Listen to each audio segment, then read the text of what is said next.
Today I'll be showing off this Lego Beetle MOC that I made. I'll start off with what was my main inspiration for the build, and that was this corroder helmet piece. I'll take it off so you can better see it.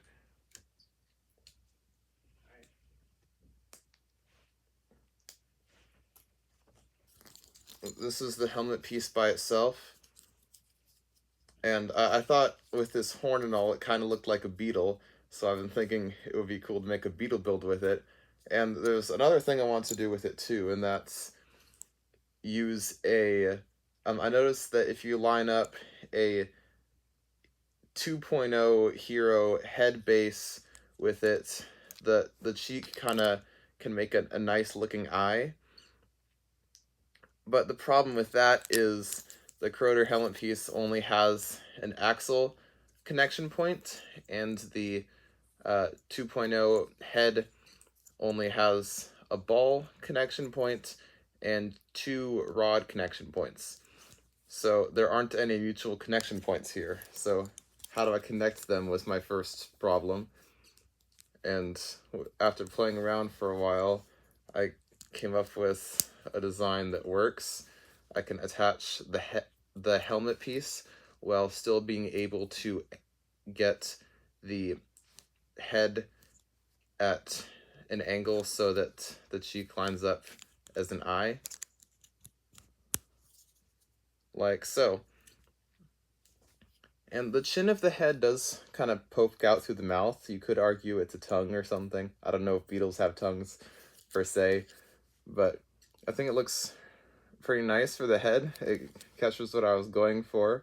A lot of other techniques didn't have things spaced out quite right, but this, with this attached to this ball joint, I can angle it.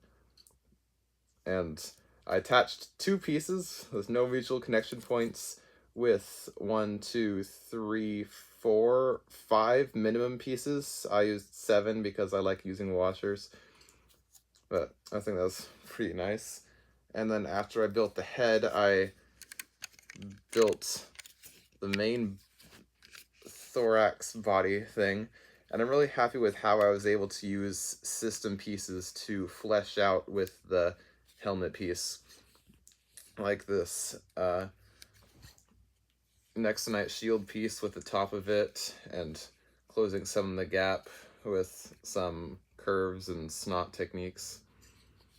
A stud snot on top if you're unaware. And then after I did the blending and the upper body, just using this big piece for that, it works pretty well. It gets the shape across.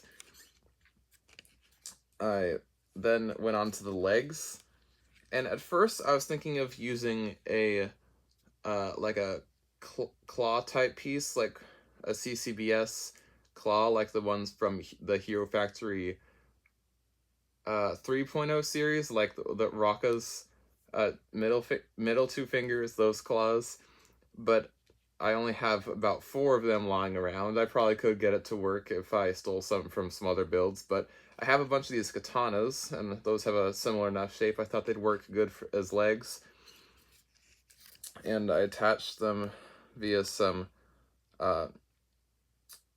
Exoforce robot arms and some clip connector pieces. And I got clever I used some of these hand pieces so that I could get the front and back legs at a slight curve, and that not only helps it look a little more organic, but that also helps me to be able to put the legs actually beneath the beetle so it can support itself. It's not as noticeable on this soft surface. It's most noticeable on a hard surface, but I can get it to support itself just on the katanas.